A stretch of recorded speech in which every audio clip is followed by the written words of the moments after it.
Hi, it's Claire from the Health Well, and today I just want to talk about the difference between grain-free and gluten-free alternatives, right? So what I've got on my hands are I've got cassava and the kind of sweet potato that I like, which has a white flesh.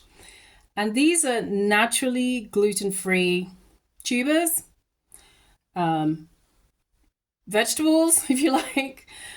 And that's a really great way, actually, of remaining gluten free if that's a choice that you've made for yourself nutritionally. You can achieve it a lot more easily with vegetables. That's just like a bonus tip rather than getting gluten free substitutes like gluten free oats, which can be cross contaminated with wheat gluten if they are transported in the same or kept in the same kind of containers during the manufacturing and the like supply chain process. Um, yeah, it's just like a pro tip. I mean, these are staples in my diet when I have access to them, and I eat plantains. I eat cassava. I eat yam. I do eat rice. I'm not. I'm low carb most of the time, but I'm not zero carb. I'm not a carnivore. I'm an omnivore. I pretty much eat everything that I know agrees with my body. And yeah, I grew up eating a traditional West African diet. My mum would cook, and she still does cook virtually everything from scratch. We eat traditional foods. I eat a lot. I come from a place.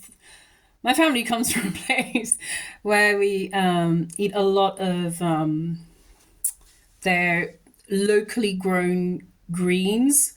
So it could be cassava leaves or sweet potato leaf, sorrel, which is not a leaf technically, okra. Those types of foods are staples in our diet. We have jute leaf, which is also called molokia. I know I'm missing. We've got bitter leaves as well. I eat palm oil. I eat coconut oil. I'm trying to think. Plantains are some of my favorite things ever. I like them baked rather than fried because I don't really do all that well with fried food, and I avoid seed oils.